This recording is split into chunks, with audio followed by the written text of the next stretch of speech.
Alors, ce Shabbat, on commence Bezrat Hashem un nouveau Sefer, le Sefer Shemot, le deuxième livre de la Torah, Bezrat Hashem. Donc, c'est quoi les 5 livres de la Torah? Bereshit, de quoi ça parle Bereshit? Ça parle de l'histoire de nos pères. Shemot, si on devait donner un thème au Sefer Shemot, au deuxième livre de la Torah, je ne parle pas de la paracha, je parle du livre de la Torah. De quoi il parle le deuxième livre de la Torah? C'est quoi le thème général du deuxième livre de la Torah? Alors, ça vous vient en tête normalement, l'histoire de la sortie d'Égypte et de la galoute, de l'exil en Égypte, toute l'histoire de Moshe, toute l'histoire de la sortie d'Égypte avec les 10 plaies, avec les miracles, jusqu'à quelle va être la fin de Sefer Shemot. C'est quoi la dernière paracha de Sefer Shemot? C'est paracha de Vayakel et Pekoudé. De quoi on parle dans la paracha de Vayakel et Pekoudé? Donc dans le deuxième livre de la Torah, on parle de la construction du Mishkan. Pourquoi? Et dit le Ramban, parce que l'histoire n'aurait pas été complète. Quelle est l'histoire? C'est la liberté, c'est la délivrance, c'est la sortie d'Égypte. Mais il dit, la délivrance n'existe que quand tu as réussi à construire une maison. Donc là, c'est la délivrance pour entrer dans la maison d'Hachem. Et donc l'aboutissement à la fin de l'histoire, si vous voulez, la conclusion, d'accord? Et ils furent heureux, ils eurent beaucoup d'enfants, c'est quoi? C'est quand on est rentré et quand on a construit la maison avec Hachem, le Mishkan. Être sorti d'Égypte, c'est pas suffisant, d'accord? Être sorti d'Égypte, c'était pas suffisant. Il fallait réussir à construire le Mishkan. C'est pour ça que le Sefer Bereshit, le Sefer Shemot, pardon, c'est le livre de la sortie d'Égypte. Troisième Sefer, Vayikra. De quoi ça parle Vayikra? Vayikra, si on doit donner un thème au Sefer Vayikra, c'est quoi? C'est les sacrifices, très bien.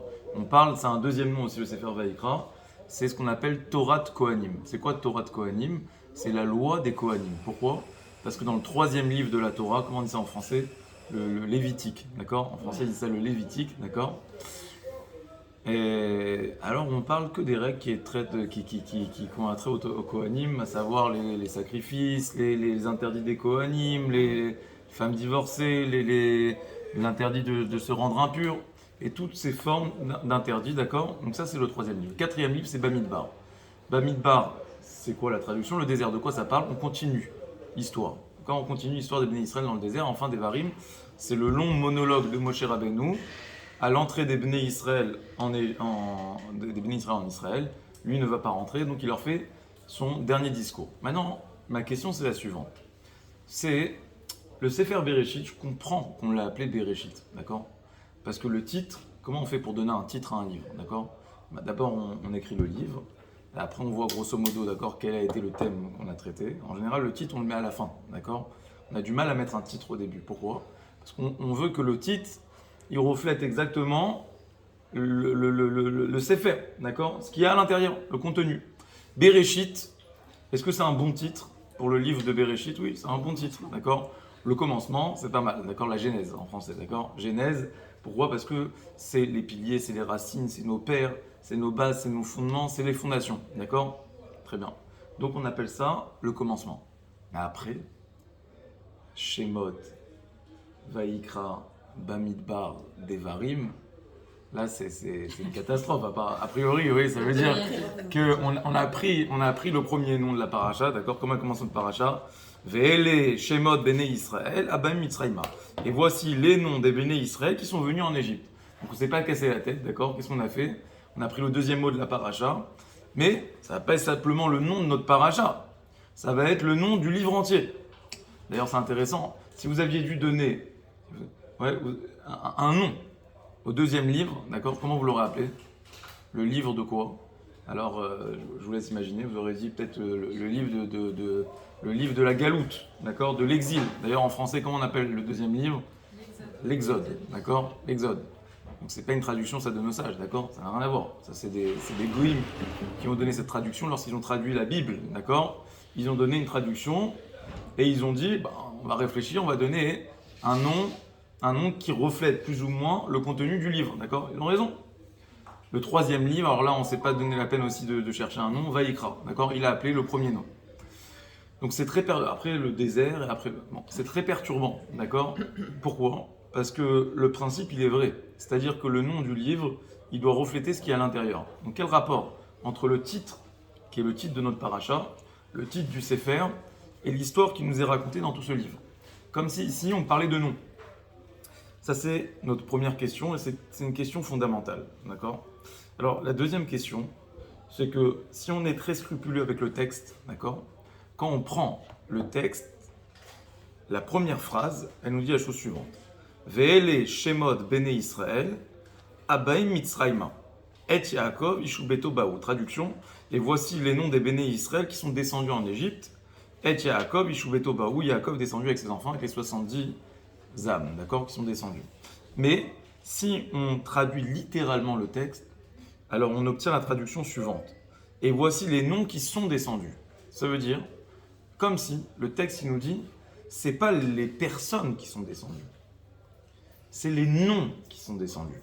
Les noms de ces personnes sont descendus en Égypte. C'est-à-dire que quand on parle de l'exil, la descente en Égypte, on ne parle pas de personnes qui vont descendre en Égypte. On parle d'un nom, d'un Shem, qui va descendre en Égypte. C'est le nom qui va être exilé. Qu'est-ce que ça veut dire, un nom qui descend en Égypte? Qu'est-ce que ça veut dire, mettre en exil un nom? Comment on comprend le texte? Alors, Rashi, il nous dit, son premier commentaire, il dit comme ça. Il dit que en réalité, le premier passage de la paracha, ça va être un recensement des Bnei Israël. Ça veut dire qu'on va faire un récapitulatif de tous ceux qui sont descendus avec Yaakov. D'accord? Donc les 12 tribus, les enfants, ils étaient combien en tout? 70. Rachid dit, pourquoi tu me les recomptes? Arrête, la paracha de Vaïgash, il y a 2 semaines, on a déjà compté, on a déjà énuméré, on a déjà nommé tous ceux qui sont descendus en Égypte. Alors pourquoi on les recompte encore une fois? Surtout qu'ils sont morts.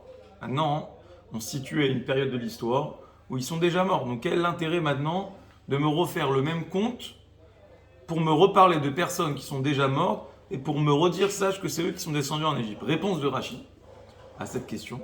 Pourquoi on compte à nouveau et pourquoi on cite à nouveau les personnes qui sont descendues en Égypte? C'est pour les comparer aux étoiles. Pourquoi?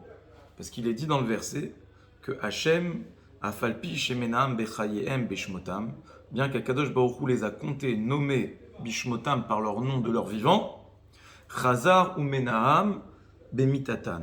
Il revient, il les recompte à nouveau de leur mort. Pourquoi? Pour t'exprimer l'affection qu'ils portent au Bnei Israël, les Odiachibatan, Shenim Shelou la Kochavim, qui sont semblables, associés aux étoiles.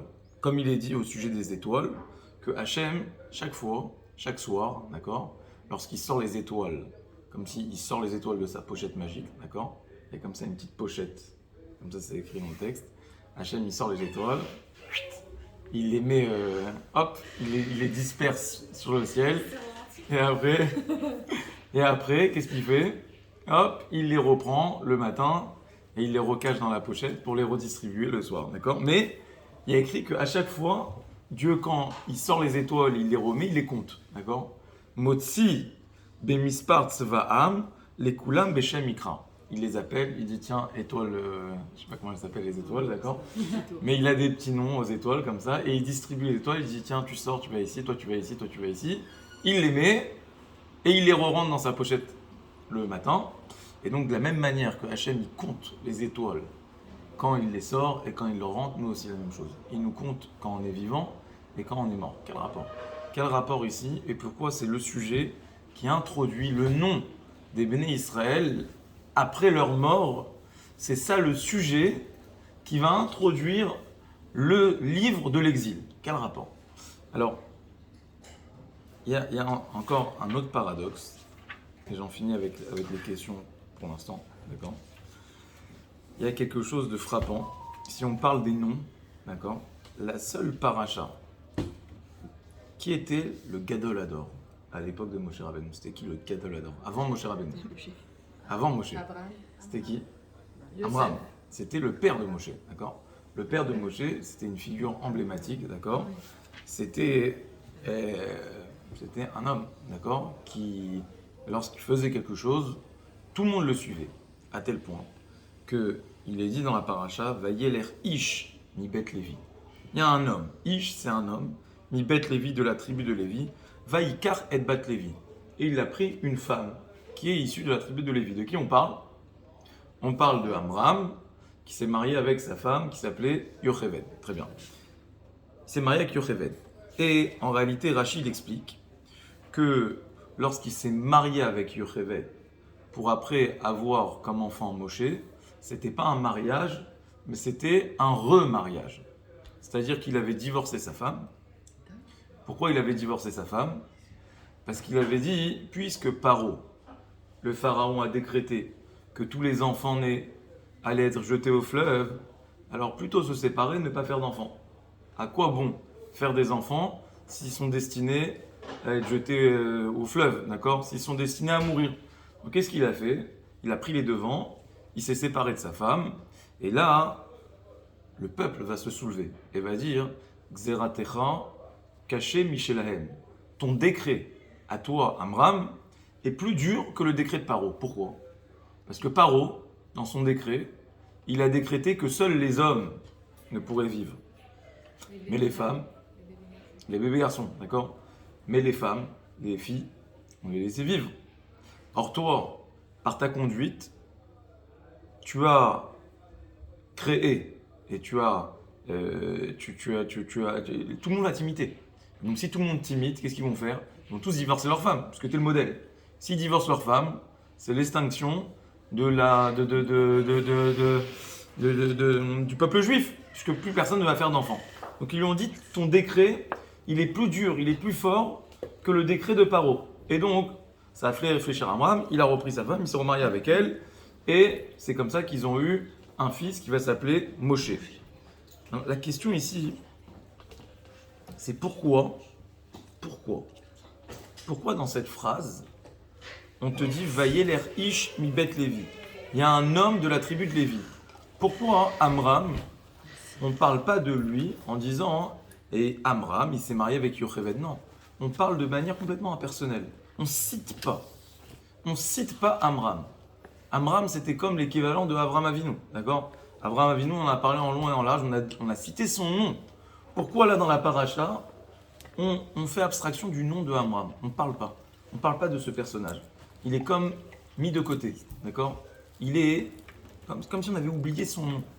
Donc on voit qu'il y a comme une forme de paradoxe dans la paracha qui parle des noms, Ve'ele Shemot, dans le livre qui est introduit par le nom,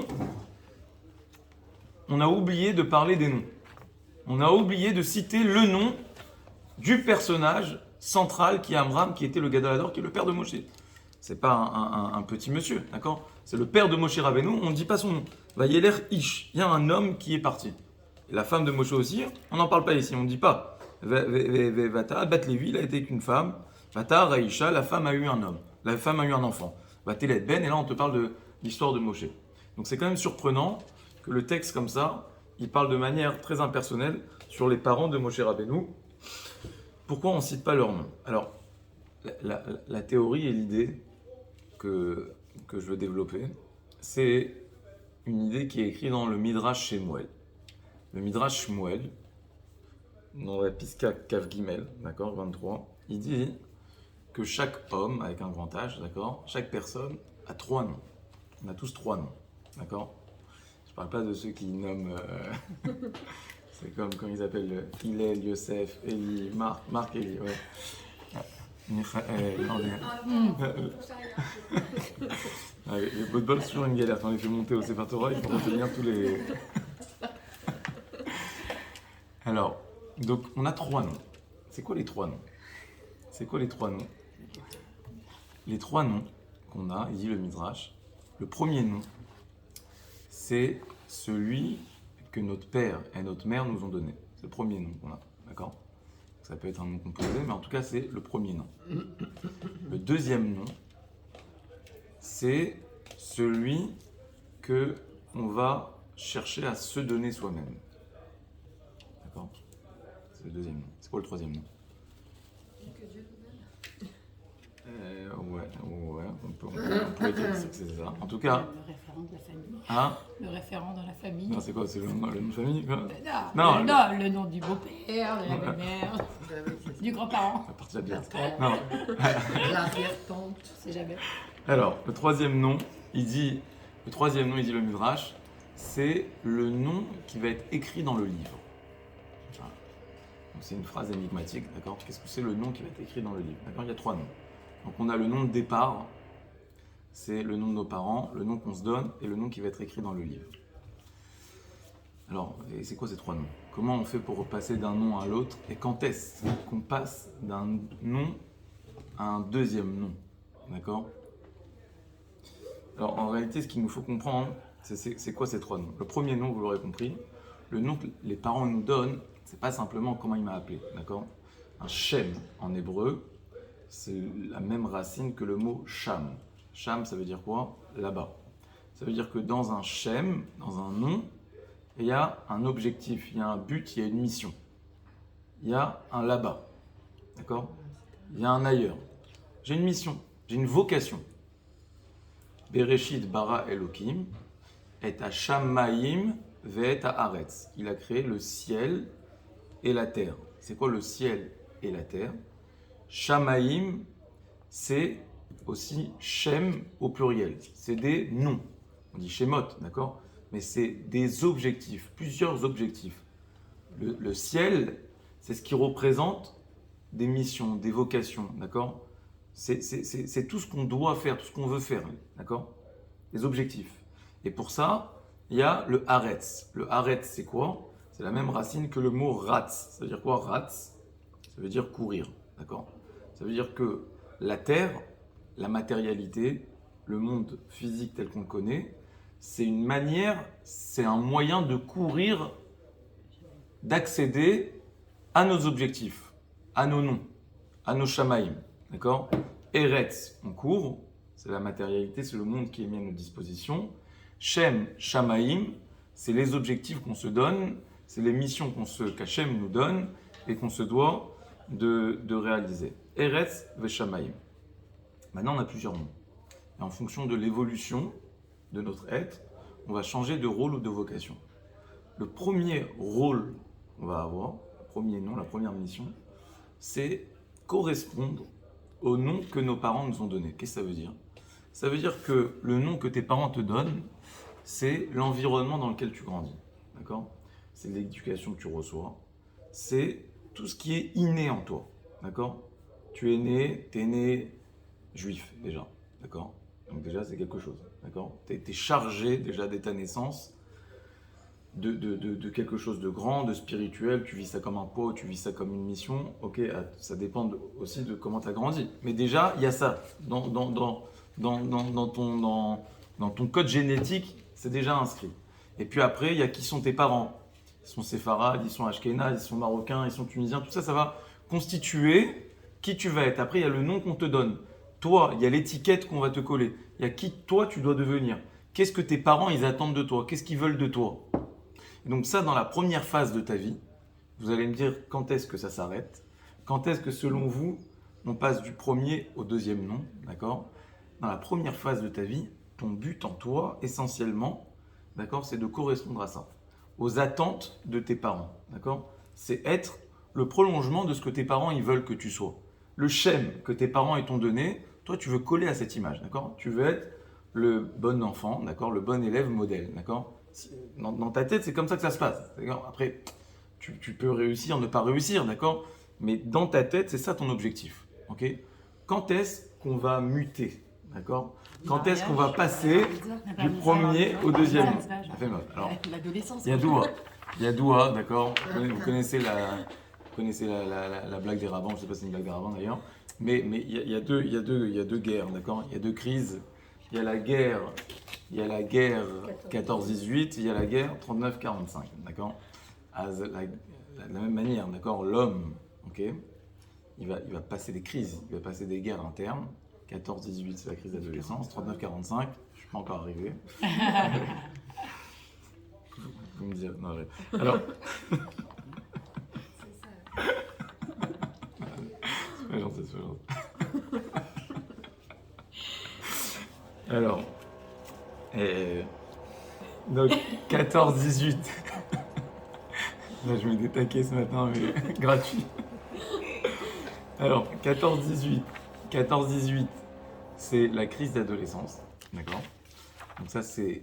Et 39-45, c'est la crise de la quarantaine, d'accord? Maintenant, qu'est-ce qui se passe dans ces crises? Si on analyse, ce que je veux dire ce matin, c'est que ces deux crises, elles correspondent à ce qu'il y a écrit dans le Midrash. En fait, c'est passer du premier au deuxième, du deuxième au troisième nom. D'accord? Ça veut dire que dans la première crise, qu'est-ce qu'un adolescent il cherche? Pourquoi il est en perte de repère? Pourquoi il est énervé? Ouais. Pourquoi? Parce qu'il a besoin de passer du nom de ses parents à son propre nom. D'accord? Il se cherche. Qui je suis? Où est-ce que j'existe? Non pas au travers de mes parents, mais où est-ce que moi j'existe? D'accord? Comment moi je m'affirme? Comment moi je deviens? Quel est mon propre chaîne? Très bien. Et après, c'est quoi la crise de la quarantaine? Ouais. Vous ne savez pas encore. Alors, on n'a que des jeunes ici, au Rachel. Mais Quel est mon rôle sur Terre? La teshuva, non? C'est pas quand on fait teshuva, mais il n'y a pas que la teshuva, tout le monde. Il n'y a pas que ceux qui font teshuva qui font des crises. Ouais, il y en a plein qui font des crises à 40 ans. Ouais. on prend forcément une autre direction quand D'ailleurs, il y a fait même jusqu'à teshuva. 50 maintenant. Ah ouais, ça va être la cinquantaine, on va rajouter. On va rajouter. Ah, mais ça peut être la maturité. Qu'est-ce que c'est? Ah, La maturité, non? ah. La maturité, la sagesse. Alors, c'est quoi? Mais Mais c'est c'est quoi? ça, la Quel sagesse, rôle jouer dans ce monde? Alors voilà, c'est-à-dire, moi, si je devais définir ça. En fonction de d'accord, nos enfants aussi, on est obligé de... alors, vous allez voir, je vais dire le mot que je vais employer, je pense que ça résume tout ça. C'est si on devait synthétiser, d'accord? C'est comment, d'accord? Maintenant, a priori, d'accord? À 40 ans, j'ai compris qui je suis, j'ai compris c'est quoi ma voie, j'ai compris c'est quoi mon chemin. Ça y est, je ne me pose plus de questions. Qu'est-ce que je dois faire? Qu'est-ce que je suis? Ok, j'ai compris. Je me définis plus au travers de mes parents. J'ai acquis ce deuxième chaîne. Mais maintenant, ça ne me suffit plus. Ouais, j'ai besoin de plus que ça. Qu'est-ce qu'il y a de plus que ça? C'est de trouver, d'avoir sa vocation. Non. J'ai besoin que ce schème, il laisse quelque chose. Il laisse une trace. D'accord? En fait, c'est pas qu'à 40 ans, on voit déjà le bout. D'accord? Quand on crachait, on a le temps. D'accord? Mais, j'ai besoin que ce schème, il soit nirtav sefer. Il soit écrit dans le livre. Ça veut dire quoi? Écrire son nom dans le livre, c'est écrire son nom dans le livre de l'histoire. Ça veut dire que j'ai besoin, donc ça peut s'exprimer par exemple au travers de ses enfants, d'accord? J'ai besoin de sentir que mes enfants ils vont suivre, d'accord? J'ai besoin de sentir que ma vie, elle a une consistance, elle a une importance, elle a un sens. Elle prend un sens. Ça veut dire, ça suffit pas, ça me suffit plus de vivre pour moi, d'accord?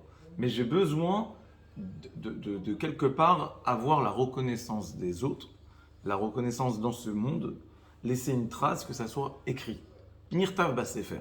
Donc quand vous parliez tout à l'heure de tchouva, d'accord? C'est un peu ça. Ça veut dire que j'ai besoin de donner une dimension plus spirituelle à ma vie, d'accord? Que ça dépasse le fait d'asseoir ma petite vie, d'accord? Confortable, j'ai eu ma situation, j'ai mes enfants, j'ai mon truc, j'ai ma maison. Non, ça suffit plus. J'ai besoin de dépasser ça, d'accord? Quand vous disiez c'est les enfants, c'est un peu la même chose aussi les enfants. Les enfants, c'est une manière d'écrire dans le Sefer. Donc en tout cas, la deuxième crise, c'est passer du Shem Atzmo à Shem Nirtav Basefer. Très bien. Maintenant, ma question, c'est comment on fait pour passer de l'étape 1 et 1. Ce qu'il faut bien comprendre, c'est que c'est des étapes qu'on doit passer. J'avais écouté quelqu'un, il disait que la crise 14-18, d'accord, il y en a qui ne la font pas. Ouais. Mais il disait c'est très négatif, d'accord? Pourquoi? Parce que un jour ou l'autre viendra et il la fera. Et mieux vaut la faire. En temps et en heure. Mieux vaut la faire, écoutez bien, mieux vaut la faire avant le mariage qu'après le mariage. C'est quoi cette crise? Cette crise, comment elle s'exprime? Elle s'exprime en disant, je vais exister non plus au travers de... quand on se marie et qu'on dit, moi dans ma famille on fait comme ça, moi mes parents ils font comme ça, oui. C'est-à-dire, ça peut être problématique parfois, d'accord, de venir en tant que représentant de ses parents, d'accord? Non, tu dois venir dans un couple en tant que personne à part entière, avec des parents que tu respectes, que tu adores, que tu admires, et des beaux-parents aussi. Mais tu dois exister en tant que tel. Comment c'est écrit dans la Torah? Ve'azav et aviv ve'et imo, ve'davag be'ishto. Un homme, une femme, devra quitter et aviv ve'et imo. Il va quitter son père et sa mère, ve'davag be'ishto, et il pourra se coller avec sa femme. Le problème, c'est que souvent on fait dans le sens inverse, d'accord? on se colle avec une femme, et c'est la femme ou avec un homme, et c'est elle qui va créer le Ve'azav et Tavi Ve'etimo. Et ça, c'est catastrophique, d'accord? Pourquoi? Parce que en fait, quand tu t'es marié avec tu t'es marié avec un morceau de l'autre famille, d'accord? Tu t'es pas marié avec une personne qui a un Shem Bifnei Atzmo. Donc c'est pour ça que parfois un enfant modèle, d'accord, qui fait pas cette crise, qui fait pas ce switch, d'accord, par respect ou par nature, d'accord, ça peut créer des problèmes encore plus graves. Parce que ces étapes, on doit les passer, on doit les faire. On doit passer du premier au deuxième chaîne. Et mieux vaut... Non. Vaut mieux... enfin, ça ne sera pas jamais, d'accord? Ça sera. Mieux vaut tôt que tard. Voilà. Mieux vaut tôt que tard. Parce que de toutes les manières, ça arrivera. Ça devra arriver par la force des choses. Et c'est la même chose avec la crise de la quarantaine, d'accord? Vaut mieux la faire à 40 que plus tard, d'accord? Parce que plus ça avance, et plus après c'est compliqué, d'accord? C'est compliqué, ok. Bon. Alors, comment on fait pour passer de 1 à 2 et de 2 à 3? Comment on fait? La réponse, elle est ici, dans notre paracha. La réponse, elle tient en un seul mot, c'est galout, l'exil. Ça veut dire quoi l'exil? Qu'est-ce que ça veut dire l'exil? L'exil, c'est, regardez les Béné Israël. On va prendre l'histoire des Béné Israël. Excuse-moi, juste une question. Tu parlais des membres de la famille, mais les amis dans tout ça, les fréquentations qu'on a, est-ce que ça nous permet de grandir aussi ou de passer d'un... Parce que bon, il y a la famille, les enfants, tu parles de la Tout, communauté, c'est un environnement. mais il y a aussi L'environnement. C'est un environnement. Le premier nom, il est constitué d'un environnement, d'accord? Il faut réussir à prendre du recul sur ça, d'accord? Non, tout nous fait grandir. Mais tout nous fait grandir, mais il ne faut pas se définir au travers de ça. Il y en a qui se définissent qu'au travers de l'approbation qu'ils ont au travers des autres et que du rang qu'ils ont socialement et du fait qu'ils soient acceptés par leur chevra. Ça, c'est problématique. Mais donc, c'est ça qu'on dit. Il faut réussir à passer ce cap, d'accord? À réussir à comprendre qui je suis de manière intrinsèque. Maintenant, la manière de passer cette étape, il y a un seul mot, c'est la galoute, c'est l'exil. Et c'est pour ça que le Sefer Shemot, c'est le livre de l'exil. Qu'est-ce que j'entends par l'exil? L'exil, c'est quoi? Regardez les Bnei Israël. Les Bnei Israël, nous, on voit l'exil ici comme une sorte de punition. C'est une punition, l'exil. C'est une punition, et après, on a été libéré par Hachem, Baruch Hachem. Non. Le Maharal de Prague, il explique que non, que l'exil, c'est un cheminement. C'est un cheminement qu'on doit passer pour devenir. C'est-à-dire que pour devenir un peuple libre, un peuple indépendant, un peuple qui ne se définit pas au travers d'autre chose, on a besoin de sortir de sa zone de confort. On a besoin d'être exilé pour mieux se définir. Ça veut dire que plus je vais vivre en confrontation de ce que je ne suis pas, mieux je vais comprendre qui je suis, mieux je vais réussir à affirmer qui je suis.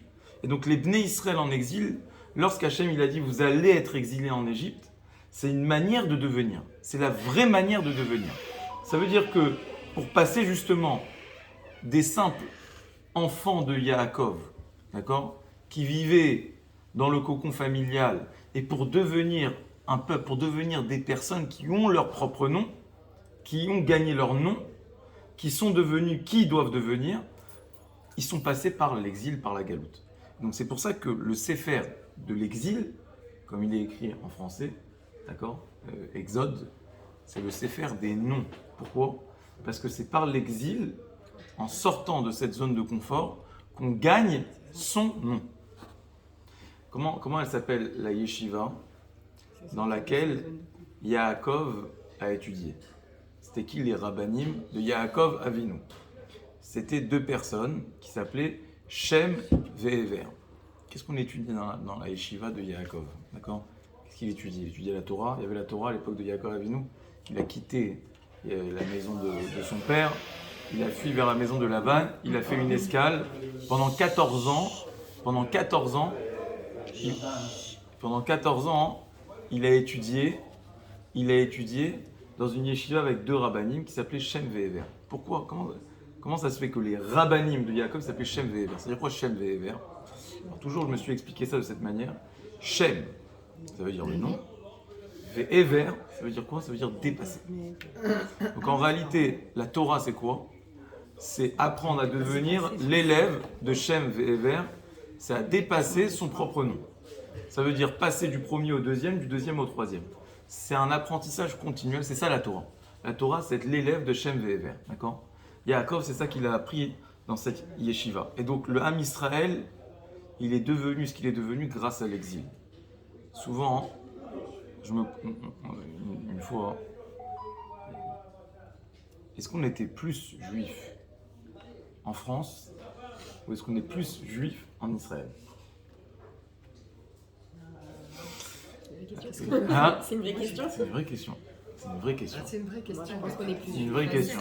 Enfin, c'est l'aboutissement du coup Israël. Alors, la question que je la pose, elle est trompeuse. Mais je vais vous citer un témoignage, d'accord? Ouais. Un témoignage du Rav de Tel Aviv, d'accord? Un Rav à Tel Aviv qui disait à mon père, je me rappelle quand on était jeune, il lui disait, en tant que président de consistoire, il disait il faut absolument dire à tous les jeunes qui viennent de France d'arrêter de venir à Tel Aviv, d'accord? Bon, vous allez me dire Tel Aviv, on ne sait pas si ça fait partie. Mais en tout cas, il disait il faut leur dire d'arrêter de venir à Tel Aviv. Pourquoi? C'est une catastrophe. Ils viennent à Tel Aviv, ils sont avec les tzitzit, la kippa, les trucs et tout ça. Ils arrivent des écoles juives, non pas ultra-orthodoxes, d'accord? Yavne, Maïmo et tout, mais ils sont bien. Ils sont là, ouais, Israël, ils ont une identité. Ils arrivent à Tel Aviv, ils se perdent. Ils font Shabbat, première, deuxième, troisième semaine, après ça, ils se perdent. Comment on explique ce déclin, d'accord? Aujourd'hui, c'est un peu moins vrai, d'accord? Parce que les communautés, elles sont mieux organisées, d'accord? Communauté française, mais ça veut dire que... Bon. Mais, comment on explique ça? Il n'y a pas de regard extérieur. On explique ça que en France, le fait d'être constamment dans la confrontation, d'accord, dans la différence, de vivre dans un environnement qui est contradictoire, qui est contraire, ça nous oblige, ça nous contraint à constamment réaffirmer qui on est et à se reposer la question, à se redéfinir dans cette contradiction. Donc ça veut dire que paradoxalement, la galoute, d'accord, le fait d'être en France, c'est ce qui nous a permis de mieux gagner ce Shem, d'accord, de mieux gagner, de mieux regagner cette identité. On était fiers, on était conscients de cette identité quand on était en France. On arrive en Israël, et là c'est paradoxal, mais comme on est en Israël, comme on est à la maison, on peut plus s'endormir, d'accord? On peut plus se reposer sur nos lauriers, on est moins dans la justification, on est moins dans la nécessité d'être et de montrer qui on est, et donc on peut perdre ce Shem, d'accord? C'est une identité. En réalité, je vous pose la question, c'est pas forcément un niveau de pratique, d'accord? Est-ce que les Juifs en exil, ils étaient pratiquants? Est-ce que les Juifs en Égypte, ils étaient très pratiquants? Là, il y a des contradictions. Il y a écrit d'un côté, ils ne faisaient pas la Brit Mila. Ouais, ils sont sortis d'Égypte, ils ont tous fait la Brit Mila. Ouais. On a fait un Brit Mila collectif, d'accord? Brit Mila. Et Hachem, il leur a dit, je ne peux pas vous sortir d'Égypte. Bedamaï Khair. Il leur a dit, je vous fais sortir par le mérite de 200. 100. S-A-N-G, d'accord? Ouais, pourquoi? C'est quoi les 200? Les 200, c'est le sang de la Mila et le sang du Korban Pessar. Ils n'avaient pas la Mila, ils n'avaient rien du tout. Mais d'un autre côté, il y a écrit que par quel mérite ils sont sortis. Qu'est-ce qu'on dit dans la Haggadah?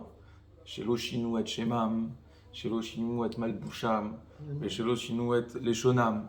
Ils n'ont pas changé leur nom. Ils n'ont pas changé, ils ne sont pas fait appeler par d'autres noms, d'accord? Ils ne se sont pas assimilés. Ils n'ont pas changé leur langue. Ils continuent à parler en Lachon HaKodesh.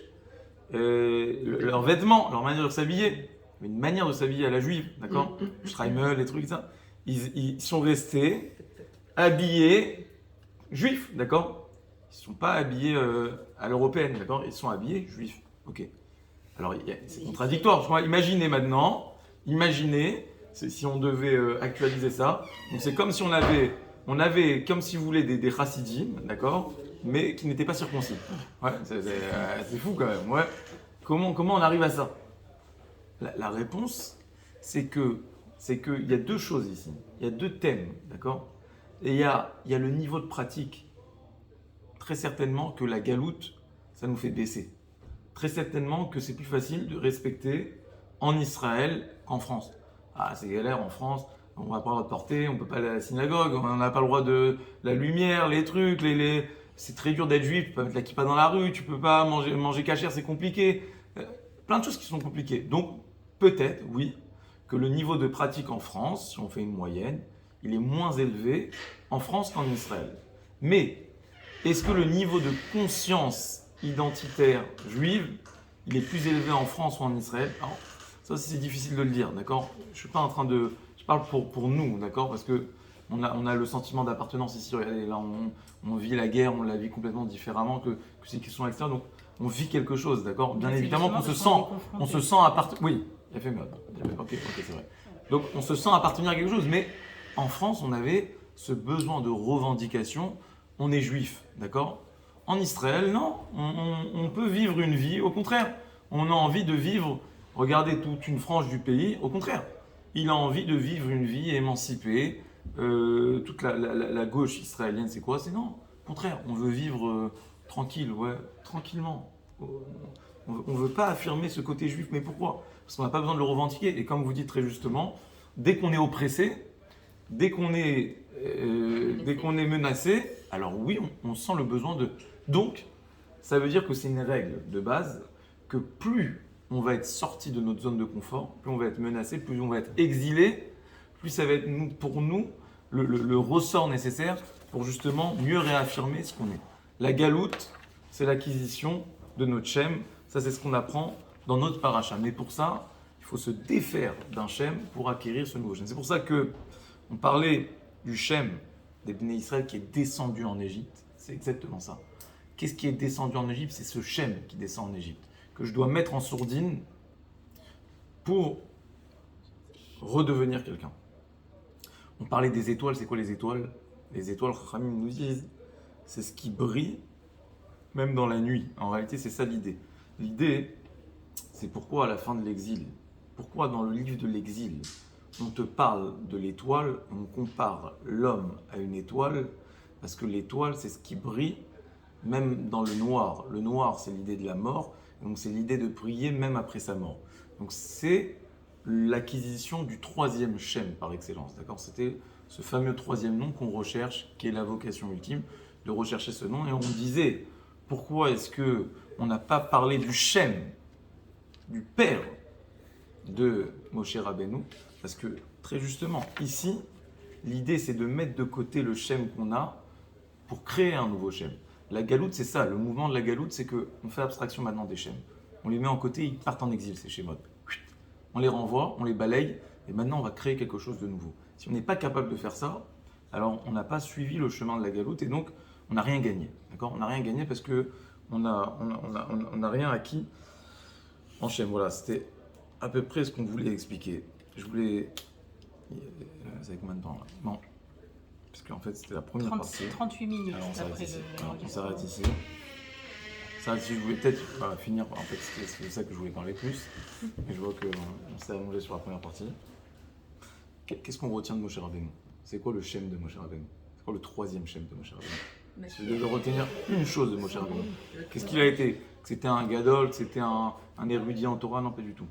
On retient une chose de Moshe Rabbeinu. Qu'est-ce qui a fait qu'il a été mis là où il a été mis? D'accord? Alors, la paracha, elle prend en référence trois choses. Ces trois événements, Moshe Rabbeinu, il a vécu jusqu'au moment où il a sorti les Bnei Israël d'Égypte, il avait quel âge? Il avait 80 ans. On ne sait pas ce qui s'est passé pendant 80 ans. Ah oui, il est passé de... On ne sait pas. Il est passé...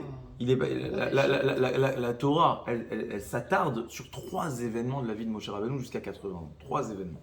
Elle ne te dit pas qu'il a été roi de Midian, vous ne savez pas, qu'il a fait des conquêtes, qu'il a été emprisonné, qu'il a mené c'était un général. Il y a plein de choses sur Moshe Rabbeinu, il y a plein de midrashim. Et la Torah, elle n'a pas parlé de ça. La Torah, elle a parlé de trois événements. Parce que c'est ces trois événements qui vont être marqués dans le Sefer, justement, dans le livre, et qui vont marquer Moshe Rabbeinu, le personnage de Moshe. C'est quoi les trois événements qui ont fait que Moshe Rabbeinu s'est distingué et que c'est devenu l'homme hors du commun, l'homme qui va être la référence? Les trois événements, le premier événement, c'est qu'il s'est mêlé d'une dispute qu'il y avait entre un juif et un non-juif, il a pris sa défense. Deuxième événement, c'est qu'il s'est mêlé de la dispute entre deux juifs, Datan et Aviram. Il les a vus se disputer, il a dit Lama takerecha, pourquoi tu frappes? Ils lui ont dit attention, si tu parles, nous aussi on va dire ce que tu as fait le jour avec l'Égyptien, que tu l'as enterré, on t'a vu. Troisième chose, il y a 3 choses sur Moshe. Troisième chose, on te dit Moshe a dû prendre la fuite, parce qu'il a eu peur d'être dénoncé, d'avoir tué un. Il prend la fuite, on ne te raconte pas tout ce qui se passe. Le Ramban il dit que lorsqu'il a pris la fuite, il avait entre 12 ans et 20 ans, d'accord, d'après les estimations, un requête entre les historiens, d'accord. Il avait entre 12 ans et 20 ans. Lorsqu'il va revenir en Égypte, il a 80 ans, donc c'est-à-dire qu'il s'est écoulé 60 ans de sa vie. Et on te raconte, dans ces 60 ans, c'est la vie d'un homme, d'accord. 20 ans à 80 ans, c'est vraiment la vie d'un homme. On ne te parle pas de ce qui s'est passé, on te parle d'une chose. C'est qu'il est arrivé au bord d'un puits, qu'il a vu des bergers se disputer, qu'il a dit pourquoi vous disputez, il a connu sa femme de cette manière, il a pris la défense de Tzipora, et c'est comme ça qu'ils se sont mariés, et qu'il va revenir en très bien. Pourquoi on parle que de ça? Le vecteur, le point commun de ces 3 événements, c'est que Moshe Rabbeinu, sa force, c'était qu'il était Nosé Be'ol Imchavero. C'est qu'il avait cette capacité, plus que le chesed, plus que donner à l'autre, plus que faire la tzedaka. Moshe Rabbeinu, il avait cette âme où il arrivait à ressentir, où il vivait la peine des autres, d'accord? Où il avait besoin de se mêler lorsqu'il y avait une injustice. Pourquoi? Parce que dans ses tripes, il le ressentait. La Torah, elle nous dit, Vayetse, il est sorti du palais de Paro, Vayar Besivlotam, et il a vu leur détresse. Qu'est-ce qu'il faisait? Il cherchait à aider chacun. Lui, il lui remontait sa pierre, lui, il l'aidait un pied. À quoi ça sert? Ouais. À quoi ça sert? D'aider l'un, d'aider l'autre, d'aider l'un, d'aider l'autre. Ouais. C'est comme quand on envoie des shawarma au Khayalim. Ouais. Est-ce que ça sert à quelque chose, franchement? Ils ont besoin de manger des shawarma, les Khayalim. Est-ce que c'est. Non, justement. Ils ont besoin de manger. C'est pas le shawarma et c'est pas le schnitzel, d'accord? C'est pas ça qui aide. C'est pas ça. Ce qui aide, c'est le fait de savoir que nous, on se préoccupe de leur mal-être, de leur inconfort, qu'on les oublie pas, qu'on est avec eux. Ça veut dire que dans le shawarma, il y a beaucoup plus d'apport en cœur qu'en chair, d'accord? Qu'en viande, d'accord? Pas la viande, il n'y a pas besoin de la viande. Il a besoin du cœur que tu mets dans le truc. Pourquoi on a peut-être pris l'initiative, les Hashem, de faire des sandwichs, de préparer. C'est quoi l'idée de préparer? Tu demandes à un traiteur, tu l'appelles, il prépare. C'est bon, pas besoin de préparer. Pourquoi tu vas prendre? Non. Mais si tu lui envoies la photo où il voit que toi tu prépares, ça veut dire que c'est ça qu'il a besoin en vrai. Il a plus besoin de ça que du sandwich. Si ça se trouve, le sandwich il va arriver, je ne sais pas dans quel état il arrive, d'accord? Quand il arrive à. Si ça se trouve, c'est meilleur la malachama qu'il a. J'en sais rien. En tout cas, c'est pas ça le sujet. Le sujet, et Baruch Hashem, si ça arrive chaud, et tant mieux, d'accord? Mais le sujet, c'est comme Moshe Rabbeinu. Moshe Rabbeinu, pourquoi il s'est pas dit, je vais prendre. Qu'est-ce qu'il faisait Moshe Rabbeinu? Il y a écrit dans le Midrash, il aidait tout le monde. Imaginez-vous, il y avait combien de juifs qui travaillaient? 600 000. Qu'est-ce qu'il faisait? Il disait, tiens, toi, je vais te remonter. Tiens, toi, pourquoi? C'est quoi? Viens, aide l'un plutôt que d'aider 10 000 personnes. Tu peux pas aider tout le monde, tu peux pas être au four au moulin, tu peux pas aider tout le monde. Comment il faisait Moshe Rabbeinu pour aider tout le monde? Il est sorti, il était en tenue de prince, il allait l'un, il aidait l'autre, il aidait l'un, il aidait l'autre. En réalité, qu'est-ce qu'il a compris? Il a vu que ce qu'ils avaient besoin, c'est d'un apport moral plus que d'un apport physique, d'accord? Il n'avait pas besoin qu'on l'aide forcément à porter sa pierre, peut-être aussi, mais en tout cas, ce que lui, il avait envie de donner, ce qu'il avait besoin de donner, c'était son cœur. Donc c'est pour ça qu'il avait besoin d'aider tout le monde, parce qu'en aidant tout le monde, même à minima, même un petit peu, ce qu'il réussissait à donner à chacun, c'était Nosé Be'ol Imchavero, c'était son cœur. Et c'est ça que la Torah l'a jugé bon d'écrire et de se souvenir de Moshe Rabbeinu. Moshe Rabbeinu, ça a été un grand homme. Pourquoi? Parce qu'il arrivait justement à se préoccuper des petites choses de chacun. Alors, la Bezrat Hashem chez Niske, qu'on ait nous aussi le mérite de ressembler à Moshe Rabbeinu et d'être Nosé Be'ol Imchavero, surtout en cette période difficile, Bezrat Hashem. Amen. Shkonit Sachon, Bezrat Hashem, Amen. Amen.